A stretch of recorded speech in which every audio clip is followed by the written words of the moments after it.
I hereby introduce to you Mr. Michael Veazey. Starting a business on your own can be lonely and worrying. Selling online multiplies this issue tenfold. Getting expert help is a great way to reduce anxiety, wasted time, and confusion. The Amazing FBA mentoring program is in its 4th year of helping sellers to get started on Amazon. By now, we have former clients who have, starting from scratch, done 6 figures and even in one case 7 figures a year. Obviously, these are not typical results. These are exceptional people. Nevertheless, we can help you get launched faster, safer, and with a much higher chance overall of success. With clients from Melbourne, Australia to Manchester, England, we bring a genuinely international perspective. To find out more, go to amazingfba.com/mentoring. Thanks for listening. Ladies and gentlemen, boys and girls, Michael Veazey here from the Amazing FBA podcast. I'm here with Danny Carlson from Kenji ROI. Danny is one of those typical underachievers. I'm joking, of course. He's founder of the Amazon optimization and listing agency, Kenji ROI. He's a host of the Actualize Freedom podcast and what he calls a lifestyle enthusiast living in Bali. I guess if I lived in Bali, I would probably be more enthusiastic about my lifestyle as well. So along with apparently quite a few other US-based Amazon sellers and some Brits as well, as I understand. So living the dream. So we had a really fantastic presentation for you, Danny, summarizing the listing and the 3 elements which you mentioned, which were keyword optimization, key info communication, and persuasive desire optimization. So those seem like fantastic 3 sort of big picture hooks to hang stuff on. So the next obvious thing to look at in a listing is, okay, we've dealt with the words in great thoroughness. And if you didn't catch that episode, folks, I really, really urge you to listen to it or watch even better the presentation on the video format. If you go to amazingfba.com/Kenji, Kenji, you'll be able to find a few downloadable goodies from Danny as well. So let's get into photography then. So what are the basic principles for your product photography? So you've got a very principle-driven, strategy-driven way of looking at the word. So I'm quite sure you have a similarly strategy-driven way of looking at the product. So what are the first principles that you would be driven by? Yeah, so product photography is the most important part of an Amazon listing for the conversion rate, actually converting people to the sale. It's not going to get people to your listing, except for the main image, because you need the right keywords and everything like that. But once they're on your listing, that's basically their impression of your product.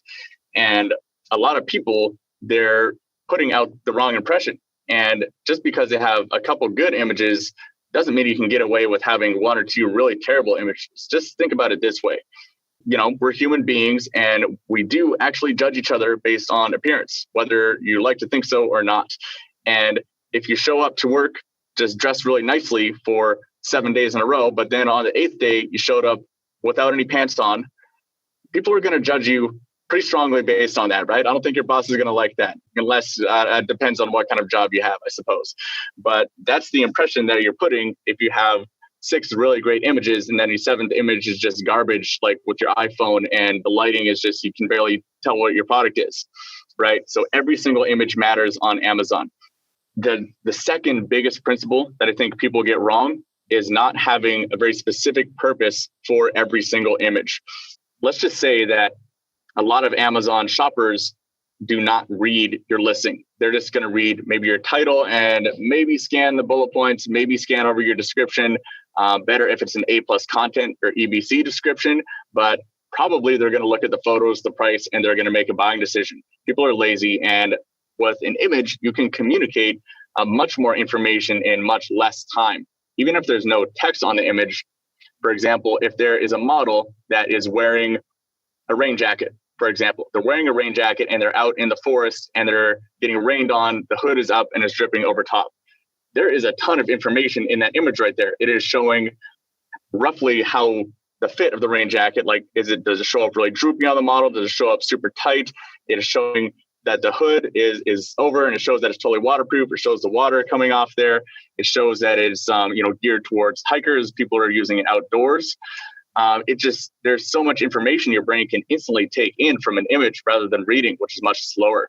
So you want to have a very specific purpose for each one of these. I recommend creating your shot list in advance, whether you're doing the photos yourself or you're getting a professional company to do it for you or your buddy. create a shot list that is based around the most important things to show about your product. So this kind of comes back to copywriting principles, identifying what the most key benefits your product provides are based on all of your research, and then creating the shot list from that. Maybe one of the key benefits that you have is, it repels water, right? Let's go with the rain jacket example again. How is the best way to show that it repels water? You could show that with a graphic design image with like a rain droplet on it with an icon, but probably a more effective way to show that would be having the model wearing a rain jacket and a bunch of water actually coming off it. It's a flashier way to show that. But something like sizing is probably better shown in a graphic design image where you have the rain jacket sitting there and you have some markers kind of showing, okay, this dimension is 53 inches, this dimension, like chest dimension, is 22 inches and stuff like that. So you really got to think, once you have your amount of images and you have each one of those filled out with a key benefit, what is the best type of image to actually show off that benefit? And you want to be using a mixture of lifestyle images with a model, graphic design images with some graphics added to them, and some studio images with white background, even if it's just only your main image, just because Amazon requires that main image. So that is just an overall concept that a lot of people just don't put enough time and energy into. And one more thing when it comes to lifestyle images, I see this all the time and it makes me cringe so much. When you have a model using your product, make sure that the model is actually in the act of doing something that you're trying to show. The model should not just be holding the product and posing, like looking at the camera. Like the worst is when it's a supplement or something like that, or like a skincare product, and they're just like holding the packaging and just like looking at the camera like I don't know what they're trying to show, but it just blows my mind that people think that that's a good idea. The whole point of having a model is showing the customer what their life is going to be like after having your product, and what kind of benefit you're trying to show with that. Excellent. Wow, that was a very comprehensive answer. So, I like the the clear-mindedness. You're very, very good at cutting to the chase on this, which I think is really helpful. So, principle one: every image matters. Yeah, as you're so right that people will judge, and rightly, because it's. I guess we're all generally trying to put on some kind of best front, especially in a work situation. But in a sales situation, we all know intuitively as consumers that the person's trying to put on their best front. So they show some kind of little problem, even when they're trying to sell you something, then what on earth is it going to be like when it turns up at your house, right? It's always the feeling we have, the question we have in the back of our minds. Yeah, I was just thinking about, it's completely irrelevant to Amazon, but the situation where you can get away with wearing pants, no pants or no trousers, as we say in the UK, and not get fired by your bosses if you work online doing video conferencing type stuff like we're doing. So, that's the only way you could get away with that kind of craziness. So very good point. But joking aside, Kevin King, who's got a very, very strong image marketing background for decades, says, listen, you're going to be judged on your worst image, which is a great rule of thumb. So I love the fact that you've reminded us of that. I think to the point where if you can only get 5 fantastic images out there, don't put a 6th one in if it's going to be mediocre. So very good reminder. And the second one is every imaging having a purpose. That's really important. And then the clarity of benefits, which is like the basics of good salesmanship, and yet a lot of people mess it up completely. They just get confused by this object in front of them and start photographing it instead of going, right, why are we photographing it? So tell me a bit more then. If we're going to be very clear about the purpose of each image, and I totally get that, and also the style of image being used to communicate best, then how do we decide what sort of order, or indeed what's the I get that every image needs to be good, and I get that every image needs to have purpose, and I get that it needs to be benefit driven, but how do we structure the listing as a whole so that the photographs flow into each other in some logical order? Yeah, so the most logical order, in my opinion, is to go off of key info optimization. If you guys heard the other podcast episode where we're going over the triple optimized listing, one of those 3 pieces is key info optimization. That's basically just whatever that list of the most key benefits that you came up with for the shot list, order those in the order of importance for your customers of your product. And the most important ones should be in the most prominent places of your listing. So the 2 most important places would be the first 3 images, and then the first little snippet of your title after your first main keyword. It should be your first main keyword followed by most important piece of information. So let's say a really common one is with food containers of some kind. BPA free is a real trigger word. People are only looking for BPA free food containers. They don't want the cheap Chinese ones that are going to, put this crazy hormone meddling chemical into their bodies. I would put BPA free in that second little snippet of the title. And then after the main image, main image is by Amazon's regulations has to be pure white background and just the product. But I would put that whatever image you have created for BPA free would be the second image, because it's just the most important thing. In that scenario, it would probably be a graphic design image, because it's hard to communicate BPA free without some kind of text or an icon or something like that. And then just from there, it's just going down the list in order of importance. What is now the second most important thing that the customer needs to see about the product in order to purchase? And just going from order of most important to least important in the most important places of the listing down to the least important places of the listing. Excellent. So, it's very interesting because I talked to obviously a lot of experts in different areas like this. I've spoken recently to somebody who's an expert in model photography, Daisy Pollard, who gave us a few of interesting do's and don'ts. Although one of which she didn't mention is that thing, as you said, that makes you cringe, where the model's just smiling at the camera holding a product, which is like bad daytime TV circa 1985, I guess. And we've had other people on to talk specifically about the words. But what strikes me about all good people at this, and you're really expert at being concise with this, is actually in the end, this isn't that complex. And it shouldn't feel complex for the consumer above all. But the hard work goes into not writing a complicated listing, but to thinking very, very hard about what is important to the consumer, to do a lot of research. So it's a bit like building what looks like to be, a garden shed, but actually it's got foundations that go down, 15 feet. And that's actually a really bad analogy, because that would be a weird thing to do. It's more like a tree that looks like, it's only a few feet tall, but it's got a taproot system that goes down 15, 20, 25 feet. It always strikes me that the work here is in really understanding the customer, really understanding the product, how it fits with them. And then once you've done that, really being very brutal about prioritizing. There's only one room for one above all everything else, super benefit, as it were. The main reason people click, the main reason people buy. And then you've got a little bit of space for a second and maybe a third benefit. And then there's a few things that you might as well put in to have a couple more % of conversion rate. But that's really how it always strikes me. And what are your thoughts about this? Because you must work with a lot of people who are not so skilled on Amazon. What are the classic mistakes that people make when they're trying to create their product photography for Amazon listings? You mentioned the model thing. What are the other sort of classic mistakes that people make, or mindset issues that people have around it? Some classic mistakes around it. One of the biggest ones would be not having any lifestyle images. So logistically, lifestyle images are the most difficult thing to get. They're probably the most expensive thing, because you actually need to have some kind of photographer with a good camera, and you need to have some kind of model actually using the product. And you need a professional camera or someone who really understands professional lighting in order to get good lifestyle images. And two, you have to do the hard work of identifying what are the key benefits that you want to highlight in those lifestyle images.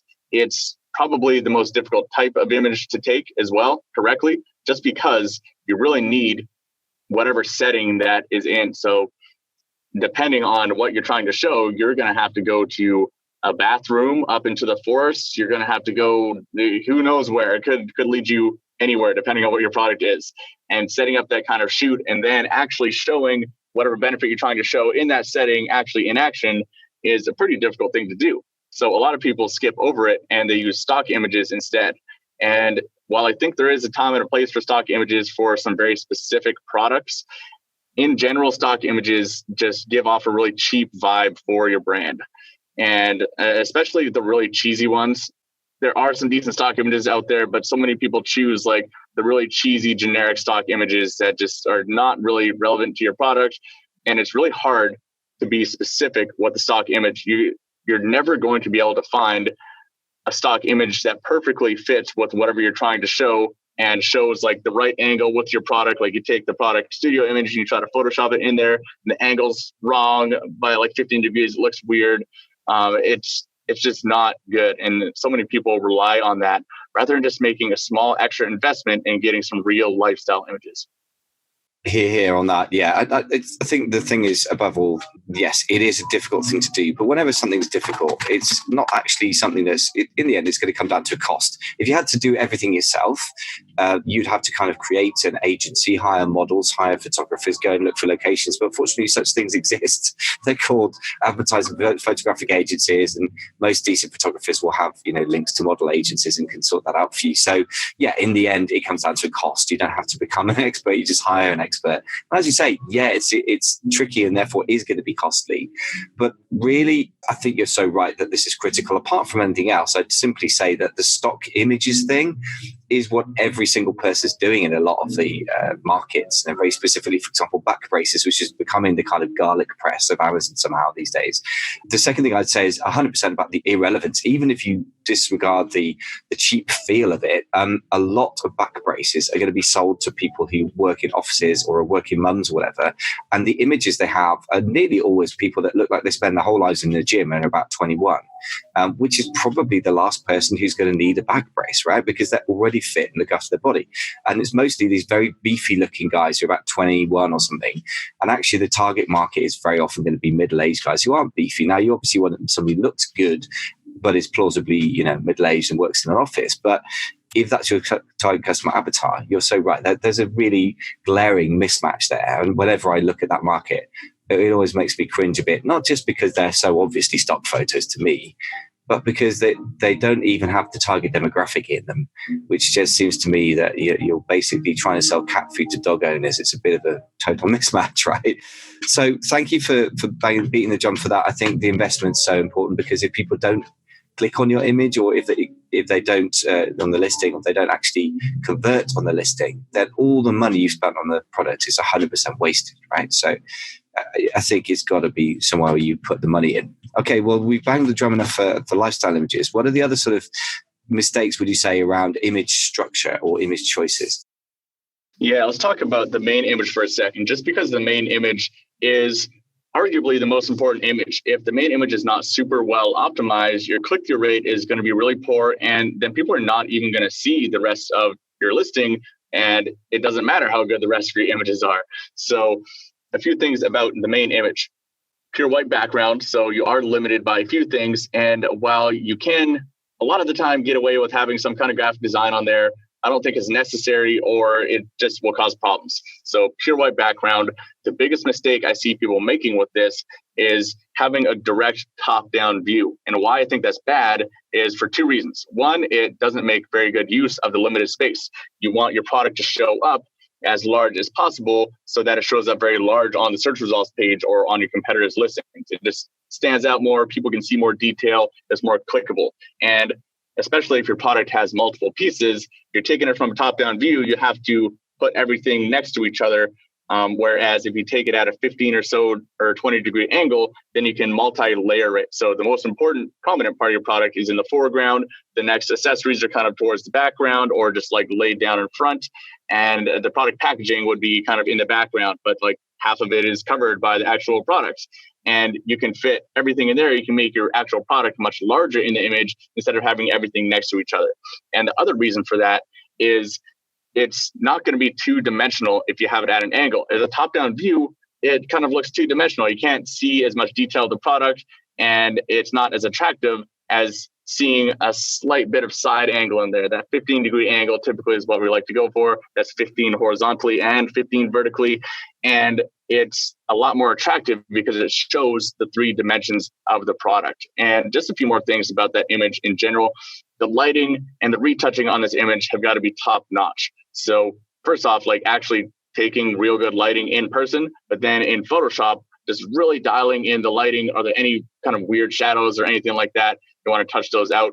Really spend some time touching up the lighting and then retouching any blemishes or kind of weird things. You want this to look absolutely perfect. And then once it's absolutely perfect, you want a graphic reflection effect added onto there typically, especially if it is a more white product that doesn't show up well against a white background. You need it to pop against that white background. And maybe a little bit of graphic reflection or graphic shadow effect in there is good, but typically the graphic reflection effect is good on there. And that's something that any graphic designer who knows what they're doing is going to be able to do for you. And my third really good tip for the main image is create multiple variations so you can split test to find the winner. If you can increase your click-through rate by just a couple percent, that couple percent can easily add up to thousands of dollars per month for a really winning product. So an easy way to do this is when you're in the studio taking your images of the product, take lots of different images from different angles, and then take each part of your product separately. So shoot the box separately, shoot the accessories separately, and shoot the image separately. Make sure that you're taking the same angle of each set, like take a 15-degree angle of everything, take a different angle of everything so that everything fits together. But what that allows you to do is when you have all of those pieces, you can very easily create many different variations in Photoshop later by rearranging them. You don't have to go spend hours sitting there trying to prop up the product and prop up the box in a certain way and everything. One, that's time consuming. And two, you're never going to be able to get it as perfect as you can get it in Photoshop. You can, if there's 5 of one item, you can just copy and paste and duplicate that item so it's perfectly uniform and it's perfectly spaced out, and it just looks way better that way. So that's my best tips for the main image. Excellent. What I would say is this is very, very good to understand this. I really think it's very important for all of us to understand the photographer's job or the designer's job as much as possible. So we give very clear brief and we're extremely specific on what we want. But the other thing I would say is I would urge everybody to just use a professional on this stuff. Just because you can write English doesn't mean you're a good copywriter. And just because you've got a phone on your iPhone, that actually, a phone on your iPhone. Of course, you've got a phone on your iPhone. A camera, I should say, on your iPhone. That is now 12 megapixels in my iPhone 10, for example. So actually, in good lighting, it's going to take pretty decent looking photography from the mechanical point of view. But that's not the point. A good photographer will know about lighting, as you said, really, really critical. I think that's really what a good photographer does. They look at the sort of framing of an image and they do the lighting. Sometimes if professional commercial photographers, I know one in the UK, they'll sometimes use an assistant photographer. The assistant's actually often the one at the camera because that's not where the work goes in. Pressing a button is not hard work. It's setting up the shot. So I absolutely agree with the lighting being critical. And also I like the idea of the reflection thing to get a white product to pop on a white background because they are really difficult to do. And also, yeah, fantastic to create variations. As you say, you don't need to be complicated about this in the actual shoot, but just going and knowing that you're going to need to do that and specifically making it about the main image, that's super smart. It's such a simple thing to do. Now you say it, but if you don't know it, you won't go in and do it. And again, it's a bit like headlines, isn't it? If you're a copywriter, I know there's one copywriter, can't remember, somebody quite famous. It was even someone like Johnny Carlson or something that said you basically need to Carlson, I should say, you need to pay me 6 times as much for a headline as you will for the first paragraph of your copy. Isn't that interesting? Because it's not about creating a lot of text; it's about creating multiple versions and then testing until you get the one that really kills it. And I guess the same is true for the main photo, right? It's effectively the headline. If you don't get the click there, it's all game over. Or like the subject line and email marketing, it's the thing that you have to get before everything else happens. So thank you. Really great stuff on the main images. So what about the structure overall of the flow of the elements? We talked about having great model photography. We talked about using infographics as appropriate. We talked about the first 3 images are the most important. That's very big, good stuff. But how about actually planning, if you like, the user's journey through the photography? Or is that even necessary? Do you think it actually doesn't matter that much what the order of the photographs is, except that you've got the most important stuff in the first 3? I think the order matters immensely, just because of the fact that, this is a law basically anywhere online. The user journey is going to drop off exponentially the further down you get. So everyone sees the main image by default because that's there, but exponentially less people will see the second image, and even less people are going to see the third, less people will see the fourth. So that's why it is super important to be, brutally prioritizing what key benefits you need to communicate to the customer and then putting your images in that order, because the amount of people that see your last image is going to be way, way smaller than the people who see your first image or your second image or your third image. So, it really just comes down to the priority of what is the information you need to communicate to the customer. And depending on your product, maybe that's some big key differentiator. And why I say depending on your product and not for every product is it's only important if your differentiator is actually really valuable to the client. If you're the only person who sells an orange version of whatever it is, people probably don't care. So just because it's your differentiator doesn't mean you need to put that in your second image slot. if you have come up with some new innovation that solves a real big pain point of your customer and you're the only person who has made this innovation, then that should probably be your second image because it's going to make you really stand out. I like the fact also that you're pointing out that just because it's orange or something like that, that it doesn't necessarily mean you should make that a big differentiation point. I think there's a real difference for me, be interested in your thoughts on this, between image design that's designed to pop off the page, which I think for search engine optimization, the search results page, I should say, is absolutely critical if you're in an area where everybody's product is black or white or something. If your product has a splash of color, even if it's not crazy, then that can really help it stand out and get the click. But then, as you say, if the fact that it's got a splash of color is not actually a reason to buy it, so I think there's a difference there. So when it comes to differentiation, what are your thoughts in general? And let's tie it back in then to the listings. Obviously, you're not the person, as I understand, who's generally in charge of the product design itself, the physical design of the product. But would you go so far as to choose product based on the fact that you can put across the differentiation easily in photography? Would you be that sort of listing driven? I mean, I think it's certainly a good idea. Differentiation is definitely a good idea. In terms of product photography, sometimes we'll do differentiation, especially when it comes to the main image, because certain categories that are very competitive, you'll often find everyone has just copycatted everyone else. So like one competitor has created a main image and everyone on page one is doing exactly the same thing. And what that does is it creates an opportunity for you to zig when everyone else is zagging. So, maybe that main image configuration worked very well for that number one person, but now that everyone else has copied them, that's actually the worst thing you can do now is you're just going to fit in with all the other listings on the page. So it creates an opportunity to just like, okay, how can I still create a really appealing main image that is basically the opposite of that? What really stands out from everything else that's on the page there? Say zig when they zag. And also I think in the way, and this kind of broader discussion, which we're not going to plunge into too much, but I do think that when it comes to getting into a market, which obviously is quite mature, so it's quite dominated by some certain people, and then they lead the market both for the consumers' expectation of price points and features and stuff, and then also the competition copies them. So the market is basically created or driven by that person. I think the only option you got there is to position against, is how I would put it. So if you're trying to sell training shoes, which I think you'd be a bit insane to do, you've got to position yourself against Nike or Adidas, right? Or Adidas, because that's what everyone thinks of when you say training shoe, you think Nike. So you've got to be not Nike, I would say. So in the image as well, that makes total sense. If everyone is, black and white and boring, you've got to have a splash of color, or be, if everyone's very corporate, you look very zany, and everyone's zany, you look a bit more sane. Absolutely, that makes a lot of sense. And by the way, I think that applies to the overall products as well. I think in the end, if you're trying to separate your listing out from product design or finding a good product, you do lipstick on a pig marketing, which I think Jim Cockram calls it, which is really good. So in other words, you can hire a fantastic photographer and a brilliant listing optimization person such as yourself. But in the end, if the product itself is exactly the same as everything else, the consumer's going to find that out these days, right? So other things about photography then, we've covered a lot of really, really critical points. What are the other things you think we haven't said yet about photography? Well, actually, you brought up an interesting point, which is you don't want to put lipstick on a pig. If your product is a piece of crap, you don't want to actually make it appear like it is not a piece of crap.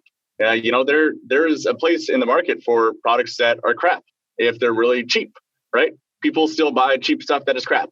And there's nothing wrong with that. What will cause you problems is if you are selling crap and you're trying to market it like it's premium, right? So sometimes we get clients where in our research, the most important things are not really addressed by the product. Like the customer really cares about the quality of this and the quality of this, but our client's product is actually like a cheap product. And if we tried to position it like it solved these problems, or it was like really more durable than it is, or it's something like this, then it's just going to cause a lot of problems for them, and people are going to leave negative reviews. And so we will actually not feature those things in the photos, and we want to actually give an accurate representation of how the product actually is. So it's honest. So the people who are purchasing that product expect that downside or that flaw of the product. right? So just a very important point. It's not always about making your product appear as amazing as possible. You want to be very honest. Copywriters would call that concept lamp lighting, just like shining light on the flaws of your product. Lamplighting. I haven't heard that one before, but yeah, it sounds a bit like that phrase gaslighting, which is when you bully somebody or something like that.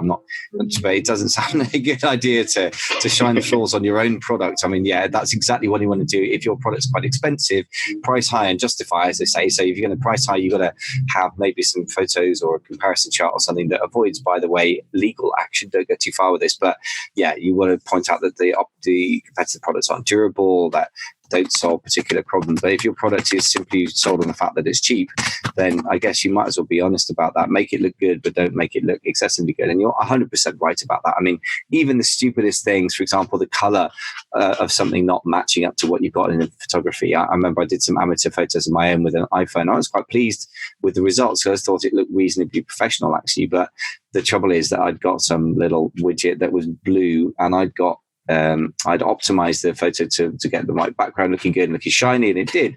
But I kind of changed the color of the image by accident, and I did get a couple of reviews simply saying this is not the same color as it was in the image. I mean, that's a really amateur mistake that if you use a professional, you shouldn't get. But it did look actually slightly better in the image than it did in person. But that wasn't even the point. There was a mismatch. So I think any form of mismatch between the photography and what people actually get when they open the package is a real risk to your review rating. So 100% agree with that. Any other photography things that you think we've missed? Because that's a pretty good list so far. Yeah, I think that's covered most of the big main points. I just want to expand upon what you said about the colors there. That is another really common mistake, is people's images, even across their image set of the 7 images that people see on Amazon, are going to be different color shades, right? Like image 7 is much darker shade than image number 3, which is kind of a different shade than image number 2. And that's just asking for trouble, right? It doesn't take much to just go find a graphic designer or a photo editing specialist on Upwork, even with your existing images. Like if you have your existing products right now, just go and take a look and see if this is the problem. Find the one image that is the closest, most accurate representation actually of your color. Make sure you're looking at it on a screen that you trust, like a reasonably good laptop is more reliable than like some old phone or something, or like a new iPhone or something like that is fine. Not with the brightness all the way at the very top. You want to make sure that it's very accurate, and then get them to match the lighting, color match, and do like the lighting matching on the product. It's a cheap insurance for not getting a string of negative reviews, really. Absolutely. And I think the thing is this, that consumers are now sophisticated assessors of photography, yeah? And they may not consciously be so, but if you look at hundreds and hundreds and hundreds of product images a month, if you're an obsessive shopper, and a lot of people are, if they're Amazon Prime shoppers, they might be looking at a lot of images. They will unconsciously pick up on these details, or maybe consciously. And I know there's a professional photographer friend of mine who did a lot of commercial photography, including sort of Tesco's and Aston Martin and quite a lot of big brands, actually had a calibration thing for his monitor. It was quite an expensive monitor, and the reason it was expensive was specific to show color accurately.